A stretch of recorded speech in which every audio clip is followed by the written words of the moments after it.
आंबो नुगासिनो नुनानै मोजां मोनाखै गोजोननाय मोनाखै रन्जन दैमारिखौथ' आं पावाराव फैब्ला आं बख'नो हायो हाग्रामा महिलारि सारा गावनि बुंनाय बाथ्राखौ लाखिनो हायासै राजनीतित अহাৰ পাছত কিছুমান এছাম লিডাৰে কেতিয়াবা পাহৰি যায় আৰু বিশ্বাসঘাতকতা কৰে আৰু এই বিশ্বাসঘাতকতা যদি কেতিয়াবা ধৰা পৰে মানুহৰ মাজত এই ৰাজনীতিৰ দল কেতিয়াও লাষ্টিং নকৰে ৰঞ্জন দৈমাৰী হেক নেতা বুলি ভাবিছে নেকি আকৌ নতুন প্ৰজন্মৰ পৰা তেওঁলোকে আৰু বেছি শ্ৰেষ্ঠতম লিডাৰ আহি যাব পাৰে গতিকে ইউ পি পিলৈ চেছ হ'ব এটা বি পি যে চেছ হ'বলৈ গৈ আছে কোনো জাতিৰ সংগ্ৰামৰ বিপ্লৱে 6 বছৰ 10 বছৰ 17 বছৰৰ পাছত তিনিখন চুক্তি হোৱাটো কত নজিৰ নাই এটা আমাৰ বড়োসকলে ইউনাইটেডলি কাম কৰিছে একত্ৰিতভাৱে সংগ্ৰাম কৰিছে যাৰ কাৰণে আমি ফলবিলাক পাইছোঁ কিন্তু আমি ৰাজনীতিত অহাৰ পাছত কিছুমান এছাম লিডাৰে কেতিয়াবা পাহৰি যায় আৰু বিশ্বাসঘাতকতা কৰে रन्जन दैमारिखौथ' आं पावाराव फैब्ला आं बख'नो हायो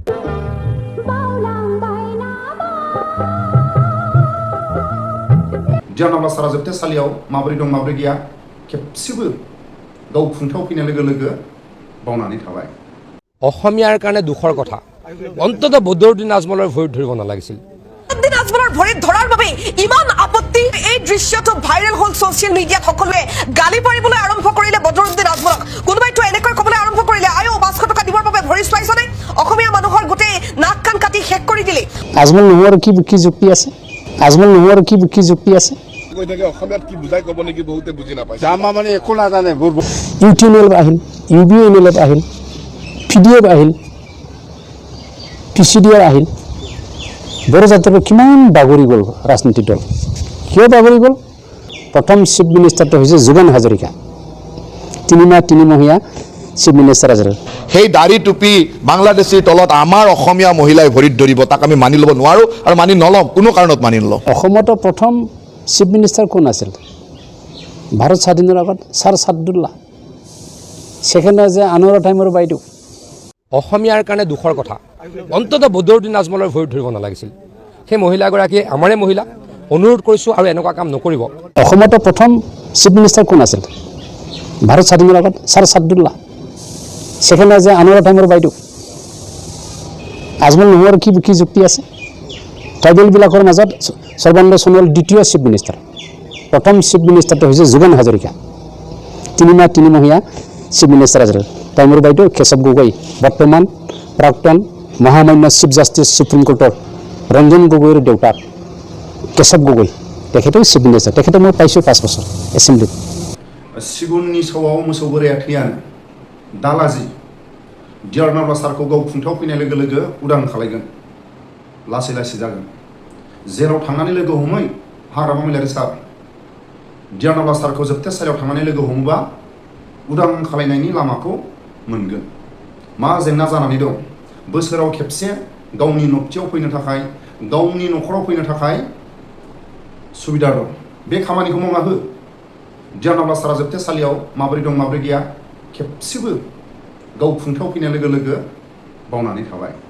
ভাষ্যক সকলৰ লগত তুলনা কৰিছে প্ৰমোদ বৰাই প্ৰেসিডেন্ট আহিব একো বুজি পোৱা নাই মই আপুনি কি কৈছে আপুনি সুধক চাওক হেলিকপ্টাৰত ঠেং আছে না নাই এইটো আগত সুধক প্ৰমোদ বড়াক সুধক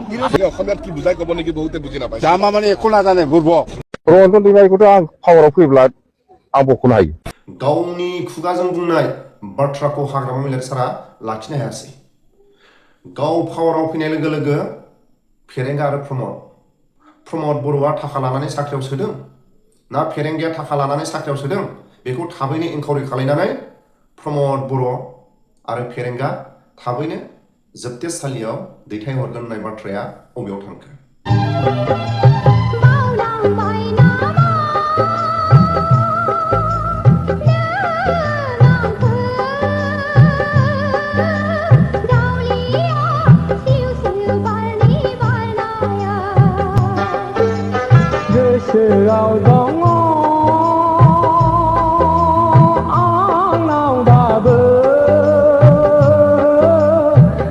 बर'नि सासे गेदेरमा दैदेनगिरिया रायजो राजाफोरनि थाखाय सुइसाइड जानो नागिरनाया बेसेबां दुखुनांथावना बे बाथ्राखौ खोनानानै हाग्रामा महिलारि सारा जोबोद दुखु नांदोंमोन। जाय बर' दैदेनगिरिया जातिनि थाखाय सुइसाइड जानो नागिरदों बै दैदेनगिरिनि दिन थारिख आरो अबे जायगायाव सुइसाइड जागोन बे जायगायाव थांनानै हाग्रामा महिलारि सारा डिउटि होनानै थादोंमोन नामा दिनैसिम रोखा नङा। गावनि खुगाजों बुंनाय बाथ्राखौ हाग्रामा महिलारि सारा लाखिनो हायासै। गाव पावाराव फैनाय लोगो लोगो फेरेंगा आरो प्रमद बर'आ थाखा लानानै साख्रियाव सोदों ना फेरेंगाया थाखा लानानै साख्रियाव सोदों बेखौ थाबैनो इनकाउरि खालामनानै प्रमद बर' आरो फेरेंगा थाबैनो जोबथेसालियाव दैथायहरगोन होननाय बाथ्राया बबेयाव थांखो? प्रमद बर'आबो बुंदोंमोन बिटिसिनि खौथि खौथि थाखा जाख्ल'नायखौ हाग्रामा महिलारि सारनि सायाव बाथ्रा बुङै बुङै जेब्लासिम आं पावाराव थागोन थन्न थन्न हाग्रामा महिलारि सारनि जाख्ल'नाय थाखा फैसाखौ रायजो राजाफोरनि गेजेराव होफिननांगोन नङाबा जेलाव थानांगोन। बे बाथ्राया बबेयाव थांखो? बिथाङा 15 बोसोराव बिखौ साननो हायाखिसै जे आंनि बिदा फंबाया जे बिसि फिसाजों रोजो रोमो न'खर संसाराव थानो गारनानै हरफा गाहाम बन दानायदो हाग्रायाव बन दानना फैनानै जे 200 टाका 500 टाका खामायदों बैसोरनि थाखाय जे आं मायबा मोनसे मावनानै होनांगोन बिखौ हाग्रामा महिलारिया सानाखिसै। চাকৰি দিছে ইয়াত কোনো ৰুল ফ'ল' কৰা নাই আৰু এই কাৰণে আজি বহুত জেনুইন কেণ্ডিডেটবিলাক ডিপ্ৰাইভ হৈ আছে। ইমান কষ্ট কৰি BA MA পাছ কৰি ল'ৰা ছোৱালীবিলাক আজি ৰখি আছে কিবা এটা সংস্থাপন পাব। বেলেগ সংস্থাপনটো দিব পৰা নাই। যি এটা দুটা চাকৰি ওলাইছে ইয়াতো মানে অগাধ মানে দুৰ্নীতি হৈছে। টকা পইচা লৈ পেলাই তেখেতসকলে চাকৰিটো দিছে। সেইকাৰণে নিজৰ ঘৰৰ মানুহবিলাক চাকৰি দিছে কিন্তু যিবিলাক জেনুইন কেণ্ডিডেট এইবিলাক ডিপ্ৰাইভ হৈছে। কালিতো আজমলতো চিফ মিনিষ্টাৰ হ'ব পাৰে না। অসমতো প্ৰথম চিফ মিনিষ্টাৰ কোন আছিল? ভাৰত স্বাধীনৰ আগত ছাৰ ছাদুল্লাহ। ছেকেণ্ড যে আনোৱাৰ টাইমৰ বাইদেউ আজমল নোহোৱাৰ কি যুক্তি আছে? ট্ৰাইবেলবিলাকৰ মাজত সৰ্বানন্দ সোণোৱাল দ্বিতীয় চিফ মিনিষ্টাৰ। প্ৰথম চিফ মিনিষ্টাৰটো হৈছে যোগেন হাজৰিকা। 3 মহীয়া চিফ মিনিষ্টাৰ আছিল। টাইমৰ বাইদেউ কেশৱ গগৈ বৰ্তমান প্ৰাক্তন মহামান্য চিফ জাষ্টিছ সুপ্ৰিম কোৰ্টৰ ৰঞ্জন গগৈৰ দেউতাক কেশৱ গগৈ তেখেতেও চিফ মিনিষ্টাৰ। তেখেতে মই পাইছোঁ 5 বছৰ এছেম্বলিত। UPPL বিচ্ছিন্ন হৈ যাব 5 বছৰ পাছত। মই পাৰ্টিত থাকিলে কি হ'ব এইটো মই ভাল নাপাওঁ। মই ডাইৰেক্ট কৈ দিম এইটো কৰাপশ্যন হৈছে। UPPL 5 বছৰ পৰা নিশ্চিত যে পাৰ্টি নাথাকিব। কেনেকৈ নাথাকিব? বড়ো জাতিৰ ভিতৰত বহুত পলিটিকেল পাৰ্টি আহিল। উদয় চাউল ডিমাণ্ড কৰি PTC জন্ম হ'ল। লাষ্টৰ জনতাৰ লগত 1977-78 এলায়েন্স কৰি গভৰ্ণমেণ্টত আহিল। গভৰ্ণমেণ্টত অহাৰ কাৰণে আগতীয়াকৈ 1977 চনত 1977 4 এপ্ৰিলত চৰণ নাৰ্জাৰীয়ে PTCৰ পৰা জেনেৰেল ছেক্ৰেটাৰী হৈ উদয় চাউল দাবী আমি ত্যাগ কৰিছোঁ। সেইটো নকৰিলে গভৰ্ণমেণ্টত সোমাব নোৱাৰে। গোলাপ বৰবৰৰ গভৰ্ণমেণ্টত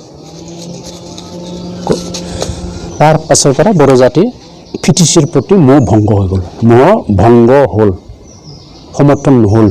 সেইটো এটা।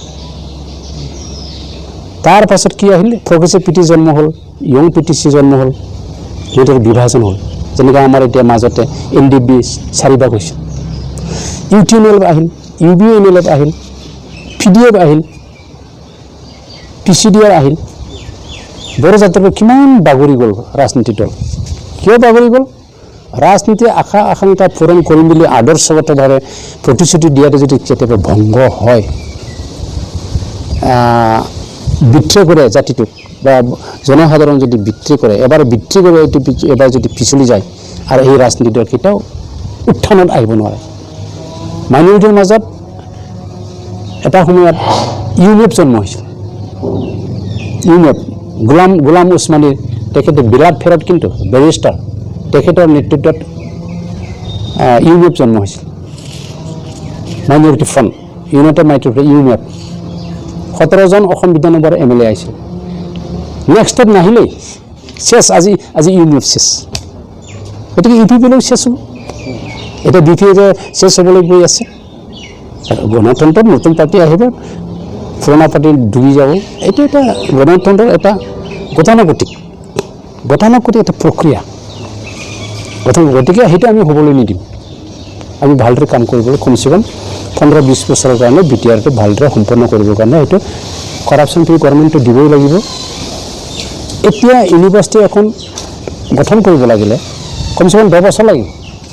ইয়াৰ আন্তঃগাঁথনি ইনফ্ৰাষ্ট্ৰাকচাৰ বনাব লাগিলে বিল্ডিং হয় ইত্যাদি বনাব লাগিলে কমচে কম এটা চেণ্ট্ৰেল ইউনিভাৰ্চিটি 10 বছৰ লাগিব কিন্তু আৰম্ভণিতে আমি কাৰোবাৰ ঘৰ ভাড়াত লৈ পেলাই আমি ক্লাছ কৰিব পাৰিম ইউনিভাৰ্চিটিত তেতিয়াহ'লে 10 বছৰ যদি লাগে UPPL 10 বছৰলৈকে ভাল কাম কৰিব লাগিব না নাই আজি মই ব্যক্তিগত নিজৰ কথাটো ক'বলৈ নালাগে আচলতে মই হয়তো অলপ ভাল কাম কৰিছিলোঁ ৰাইজৰ আশীৰ্বাদ পাইছিলোঁ মই আন লোকেল জেগাত এবাৰ এটা MLA হৈছোঁ পানীৰ আকৌ আহিবলৈ মাজপথত MLA হৈছোঁ আজিও আমি ৰাইজৰ মাজত সমাজৰ মাজত আছোঁ ৰাইজৰ আদৰ লাভ কৰি আছোঁ সমাদৰ লাভ কৰি আছোঁ এই চিন্তা চৰ্চাতে আমি যদি যাই থাকোঁ আদৰ্শগতভাৱে তেতিয়াহ'লে UPPL লাষ্টিং কৰিব লং লাষ্ট কৰিব কিন্তু কৰাপশ্যন মুখত কৰি পেলাই নিজে যদি লুটি ফুটি খাই থাকে তেতিয়াহ'লে নহ'ব এইটো অন্যায় হ'ব বড়ো জাতিয়ে এইটো কনচিষ্টাৰ কেতিয়াও নকৰে কিন্তু জেনেৰেশ্যন আকৌ আহি যাব ভাবিছে নেকি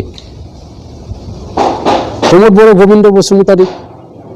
ৰঞ্জন দৈমাৰী হেক নেতা বুলি ভাবিছে নেকি আকৌ নতুন প্ৰজন্মৰ পৰা তেওঁলোকে আৰু বেছি শ্ৰেষ্ঠতম লিডাৰ আহি যাব পাৰে কাৰণ বড়ো জাতিৰ আশীৰ্বাদ আছে বড়ো জাতিৰ ৰজা আছে ৰাজ্য আছিল তেখেতসকলৰ ভগৱান আছিল ব্ৰহ্মা বিষ্ণু ভাল পাইছিল সেইকাৰণে আজি বড়োসকলৰ এটি শেষ হৈ নাযায় গতিকে বড়োসকলৰ মাজত এটা সময়ত আমাৰে নাতি পুতি তেওঁলোকৰ পৰা কোনোবাই বিয়ে আহিব পাৰে গতিকে সেইটো ভৱিষ্যতৰ কথা চিন্তা কৰিব নালাগে ভৱিষ্যত আমাৰ ভাল হ'বই কোনো জাতিৰ সংগ্ৰামেৰে বিপ্লৱে 6 বছৰ 10 বছৰ 17 বছৰৰ পাছত 3খন চুক্তি হোৱাটো ক'তো নজিৰ নাই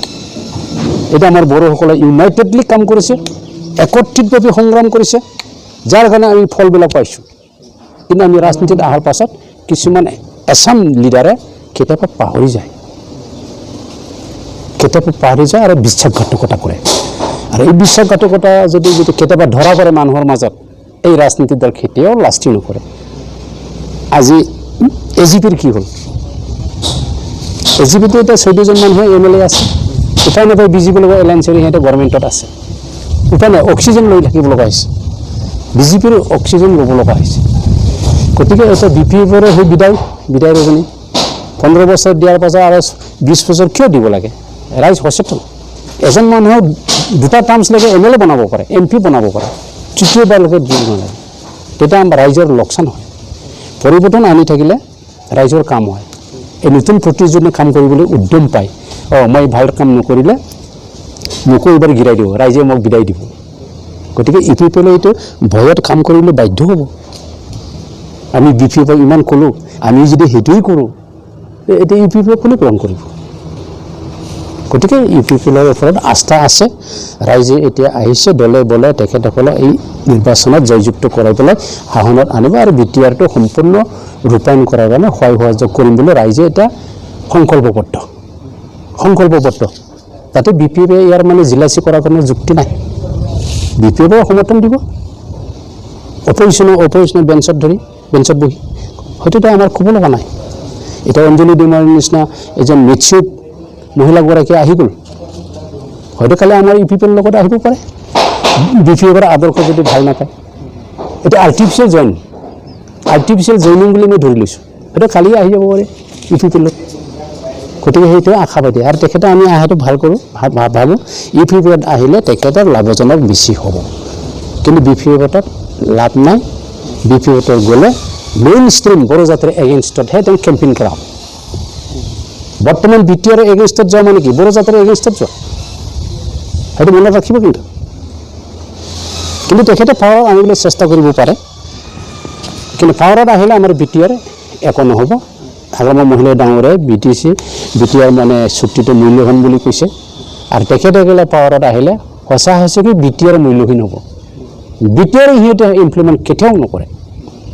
গতিকে UPPলে কৰাপশ্যন ফ্ৰী গভৰ্ণমেণ্ট কৰিব আৰু আমিও হ'বলৈ নিদিওঁ ৰাইজৰ সেইকাৰণে সচেতন হ'বলৈ মই আহ্বান জনাইছোঁ যাতে আমাৰ কৰাপশ্যন ফ্ৰী গভৰ্ণমেণ্ট আহে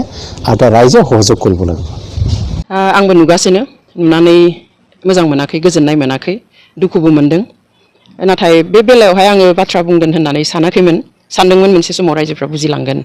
ओमफ्राय जोबगोन बे आयदाया होननानै खिन्थु नुबाय दा बांद्राय जाबोबाय आरो दिनै नोंथांमोना आं न'आव फैनायखौ मिन्थिनानै सोंफैनायलाय आंबो बे खाबुखौ लानानै फंनैसो बुंनो सानबाय जों गिबियावनो बेखौ मिन्थिनो नांगोन जे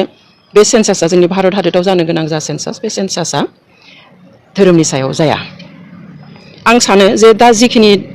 बाथ्रा दान्थेलायनाय बायदिसिना बाथ्राफोर ओंखारनाय गावजों गाव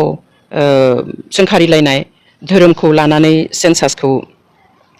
सेन्सासनि बाथ्रा बुंलायनाय बेफोरो सेन्सासनि सोमोन्दै कनसेप्टआ बारा क्लियार जायफोरहा नङा बिथांमोना बेखौ खालामदों होननानै आं सानो कारण जों दिनै सेन्सास होननानै बुङोब्ला जे सेन्सासआ जोंनि बेयावहाय बियो गिबि खेबनि थाखाय जायाखै जे भारत हादराव दिनै सेन्सासआ गा 16 बार जालांबाय ब्रिटिशनि समावहाय गासै 8 खेब सेन्सास जादों आरो भारतआ उदांस्रि मोनखांनायनि उनाव अलरेडि 7 बार एबा 7 खेब जालांखांबाय बेयो जाबाय 8 खेबनि थाखाय जानो गोनां सेन्सास आरो बे सेन्सासआ 10 बोसोरनि मुरे मुरे जायो बेबादिहाय जोंनि भारत हादरा उदांस्रि मोनखांनायनि उनाव 1951 अर्थात 1951 बेनि उनाव 1961 71 1981 1991 2001 आरो 2011 आव सेन्सासआ जालांखांबाय सुबुं अनजिमा साननाया जालांखांबाय बेनि उनाव जानांगौमोन 2021 मायथाइ एबा 2021 आव किन्तु बयबो मिन्थिगौ जे हादरनाङैनो बा बुहुमनाङैनो जितु कभिड जाबाय बे पेन्डेमिकनि थाखाय सेन्सासखौ दोनथ'नो गोनां जाबाय आरो बिनिखाय दिनै फ्राय 16 बोसोरनि उनाव बे खामानिखौ सेन्सासनि प्रिलिमिनारि खामानिखौ दा स्टार्ट खालामनाय जादों दा बेयावहाय धोरोमा बोरै फैखो जोंबो सोमोनांदों कारण बे गोदो जेसेबां 7 खेब सेन्सास जालांबाय भारत उदांस्रि मोननायनि उनाव बेयावथ' धोरोमनि बाथ्राया फैयाखसै बे गोलाव समाव जोङो मा लिरनाय जों माबोरै बर' हिसाबै थांनानै थाबोखो बेफोर खोथाखौ जुदि जोङो एसे साननानै नायो दिनैनि बे थासारिया फैनाय नङामोन आरो बेबायदि थासारि फैनाया जोंनि थाखाय मोजां नङा जोंनि थाखाय बियो हारिनि थाखाय गोबां खहा लाबोदों दिनै बे गोलाव समाव प्राय 60-70 बोसोराव बर'फ्रा सेन्सासनि समाव दिनै जायफ्रा बाथौ सिबियारिमोन बिथांमोना बाथौ लिरनो मोनासै हिन्दु लिरनांबाय एबा हिन्दुइज्मखौ लिरनांबाय आरो ख्रिस्टियानफ्रा ख्रिस्टियानिटि लिरबाय थेवब्लाबोथ' बर'आ जोबनानैबो थाङासै बा एक्सट्राहै बारायाखसैबो जेसेबां दङ बिदिबा बेसेबांनो थाबाय खारन बेखौहाय गुबैयै अनजिमाखौ सानो बिमानि रावनि सायाव मादार टां आं मा राव रायज्लायो दिनै बेनिखायनो जों आसामाव नुदों जे आसामाथ' माने असमियाफ्रा बिबाङा जोंनिख्रुइ बारा हिसाबै बिसोरनियावबो धोरोमनि संख्याया जोंनिख्रुइ बारा बिसोरनियाव असमिया मुस्लिम दङ जोंहा गैया बिसोरनियाव असमिया सिख दङ जोंहा गैया बिसोरनियाव असमिया जैन दङ जोंनाव गैया जोंनाव एसे एनैल' दङ धोरोमा गोबां धोरोम गैया जेसेबां गुबुननियाव दङ आरो बेखौ जों मिथिनाया मोजां जे बुहुमाव खुनु मोनसे हारि गैया जाया मोनसेल' धोरोमाव थायो आरो बियो खिन्थु सेन्सासआव जेबो एफेक्ट खोख्लैया जेबो गोहोम खोख्लैया दा जोंनिया बाथौआरि बा ख्रिस्टियान बा ब्रह्म बेखौ लानानै जि सानलायबाय थादों बे कनसेप्टखौ एसे क्लियार खालामलायना लानाया मोजां होननानै आं सानो खारन दिनै असमियाफोरा मा खावलायदों अखम साहित्य सभाया दिनै बेंगलि मुस्लिमफोरखौ खावलायदों जे नोंथांमोना सेन्सासआव बिमानि रावखौ असमिया लिर मातृभाषा असमिया लिर होननानै दिनै आदिबासिखौ खावलायदों बिदिहाय सिखफोरखौ खावलायदों जे असमिया लिर जाहाथे असमियाफोरनि अनजिमाया बाङो खिन्थु बिसोर बुङाखै जे नोंसोरो मुस्लिमफ्रा गावनि धोरोमखौ लिरनो नाङा होननानै मात्र रावखौसो बिमानि रावखौसो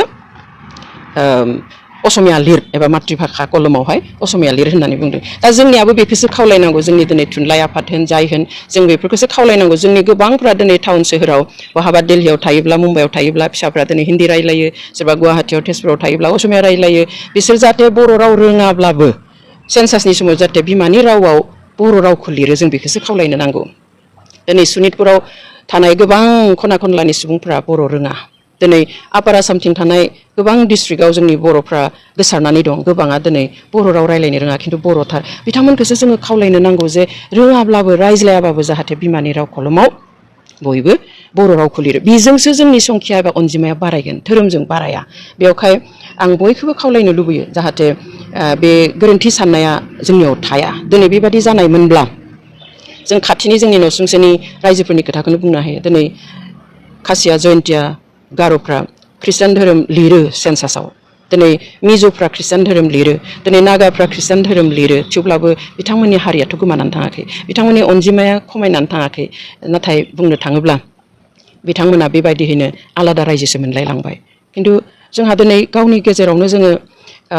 जि इस्युआव जि आयदायाव जोङो नांनांगौ नंथारामोन बा बाथ्रा दान्थेलायनांगौ नंथारामोन गावजों गाव गोरोन्थि सानलायनांगौ नंथारामोन बे बोरै फैखो बहानिफ्राय फैखो सोर सोनानै होखो जोंबो बेखौ सोमोनांदों बेवहाय जोङो बेखिनियावनो बेखौ फोजोबनाया मोजां होननानै आं सानो नङाब्ला जोंनि गेजेराव गाज्रि मोनसे थासारि लाना फैगोन जेखौ जों लुबैया जोङो जोनोमनिफ्रायनो हारिनि बागै जों सानबोदों बयबो सानदों आंल' नङा नोंथांल' नङा गासैबो बर'आनो बेवहाय धोरोमनि खोथा रावबो सानबोआखै बेबादिनो उननि समफ्रावबो जाहाथे जोङो गासैबो बेबादिनो गावनि हारिनि खोथाखौ साननानै धोरोमखौ गावनि जिउमानि खोथा साननानै जाहाथे जोङो खौसेयै खामानि मावलाङा आं बेखौसो लुबैयो आसोलानो जाबाय बे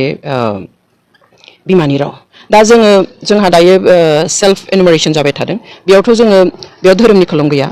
आरो 17 एबा 17 आगस्टनिफ्राय हाउस हल्ड एनुमारेसन जागोन बेयावबो धोरोमनि खलम गैया आरो आनखि कमिउनिटिनि कलमबो गैया बेयावहाय थानाय नङा बेयावहाय खालि एसटि कास्टआसो थागोन एससि एसटि आरो आदार्स स' बेयावबो जोङो कमिउनिटिखौ लिरनो मोना दा मोनसे खोथाखौ हयथ' गोबाङा मिन्थिगोन जायफ्रा एसे स्टाडि खालामो जे भारत सोरखारा उदांस्रि मोननायनि उनाव कमिउनिटि वाइज एबा हारि हिसाबै सुबुं अनजिमाखौनो सानाखै ब्रिटिशनि दिनावहाय 1931 मायथाइयाव कमिउनिटि वाइजआव सेन्सास खालामदोंमोन 1941नि सेन्सासआ कमप्लिट जायासै सेकेन्ड वर्ल्ड वारनि थाखाय खिन्थु 31आव जिथु खालामनाय बेयाव कमिउनिटि वाइज खालामनाय आरो बेयावसो आसामाव बर'नि अनजिमाया बेसेबां मिसिंनि अनजिमाया बेसेबां बा टिवानि कार्बिनि असमिया राव रायग्रानि अनजिमाया बेसेबां बेयाव दिहुनना गालांनाय खिन्थु बिनि उनाव भारतआ स्वाधीन मोननायनि उनाव उदांस्रि मोननायनि उनाव बेबादि कमिउनिटि वाइज सुबुं साननायबो जायाखै बा सेन्सासबो जायाखै बुंनाय खोनायो बा जों बुजिनानै लायो जे जुदि मोनसे हारिया गावनि अनजिमानि बिबांखौ मिन्थियोब्ला गावनि सथिखौ मिन्थिगोन ओमफ्राय बेबादिहाय जोंनि मोननांगौ मोन्थायफोरखौ जोङो दाबि दैखांगोन बिगोन बेखौ साननानैनो गावबा गाव हारिया बेसेबां दङ बिनि सुबुं अनजिमाखौ भारत सोरखारा मालाबाबो फोसावाखै एसटि हिसाबैसो फोसावदों जे आसामाव इसेबां जेनेरेल इसेबां एसटिनि दङ इसेबां एससिनि दङ जों बेखौसो मोनो जायनि थाखाय जों दिनैसिम मिन्थिया एकिउरेट नाम्बारखौ जे बर'आ थारैनो बेसेबां अनजिमानि दंमारो जों बेखौ दिनैसिम बुंनो हाया गोबां जोंनि ससियेल अर्गानाइजेसनफ्रा 35 लाखस दङ होनो सोरबाया 25 लाखस होनो सोरखारा बुङो 11 लाख दङ 15 लाख दङ होननानै बै 1931नि जिथु ब्रिटिशनि सुबुं सानखो बेखौ बेस खालामनानैनो एसे बरा तुटा खालामनानै साननायफोरखौ जों नुयो बेवहाय बे खनसेयाव जुदि जोङो खाबु मोनोब्ला जों खोनादों जे गिबि खेबनि थाखाय बे खनसेयाव कमिउनिटि वाइजआव सेन्सास जागोन बे बिराद मोजां खोथा बेवहाय जोङो बिमानि रावखौ गासिबो बर' लिरोबानो जेसेबां बर' लिरगोन आरो बेसेबांनो जोंनि बर' हारिनि अनजिमाया नुजागोन बेयाव धोरोमनि थाखाय नुजानाय नङा खिन्थु आंबो गोजोननाय मोनदों एसेबां बोसोर दिनै बर'आ गावनि धोरोम थासेयावबो बेखौहाय लिरनो मोनामोन रिकगनाइसन मोनाखैमोन दा जुदि रिकगनाइसन मोनमारोब्ला जुदि हिन्दु लिरनो खारग'योब्ला बेनिख्रुइ साबसिन बाथ्रा थानो हानाय नङा बेवहाय आं बरायोसो बेखौ जे जुदि बाथौ लिरनो मोनोब्ला बाथौ लिरनांगौ बाथौ सिबियारिफ्रा आरो जाया गुबुना जेखौ फुजियो बेखौनो लिरनांगौ आरो बियो जोंनि बे सेन्सासाव जेबो हेम्पार खोख्लैया जेबो खहा खालामा नाथाय जोंहा जि दा दावराव दावसि जागासिनो दङ बेसो खहा खालामगोन जोंनि खौसेथिनि खहा खालामगोन जोंनि जिथु मेन इस्युसफोर दङ हारि हिसाबै बेनि थाखाय खामानि मावनायाव खहा खालामगोन जोंनि बुजिज्लायनायाव खहा खालामगोन जों ज' जाजाय थालायनाया जोंनि समाज जिउआव खहा खालामगोन हारि हिसाबै जोंखौ गोबां खहा खालामगोन बेवहाय आं गासैबो जोंनि आइ आफा रायजो राजा बिदा फंबायफोरखौ आं खावलायनो लुबैयो बे आयदाखौ जाहाथे जोङो बेखिनियावनो फोजोबो खारन धोरोमनि सेन्सास बेयो नङा आरो बे सेन्सासा गिबि खेबनि थाखाय नङा थांनाय गोलाव सम 60-70 बोसोर दिनै बाथौ सिबियारिफ्रा एबा ख्रिस्टियाननि अनगायै गुबुन धोरोम सिबियारिफ्रा गासिबो हिन्दुखौनो लिरबोनो गोनां जानाय आरो ख्रिस्टियान सिबियारिफ्रा ख्रिस्टियानिटि लिरबोनांनाय बिनि गेजेरजोंबो मालाबाबो बर'नि अनजिमाया खमायाखैबो बारायाखैबो जुदि खमायो एबा बारायो बियो होमबा जोंनि बे बिमानि राव जुदि जों लिरा गुबुननि रावखौ जुदि जों बिमानि राव होननानै लिरो असमियाखौ जुदि जोङो दिनै मातृभाषा होननानै लिरफ्लाङो अब्लासो जोंनि अनजिमाया खमायगोन बेवहाय बर' रोंब्लाबो रोङाब्लाबो न'आव रायज्लायाब्लाबो जाहाथे फिसा फिसौखौबो जों लिरहोयो सोरबा जुदि गुबुन हारिनि बिहामजो लाबोनाय दङ बिसोरो बर' रोङा अब्लाबो जाहाथे बिमानि रावाव बर'खौ लिरो बेखौसो जोङो खावलायनो नांगौ बेवहाय आं आसा खालामगोन जोंनि गेजेराव बे जि एसे बाथ्रा दान्थेलायनाय जागासिनो दङ बेयो जाहाथे थाबैनो जोबो आरो जों जाहाथे आरो खौसेयै जोंनि हारिनि इसुफोरखौ लानानै जाहाथे जों आवगायलांनो हायो बेनि थाखाय आं बयखौबो गुरैयै खावलायबाय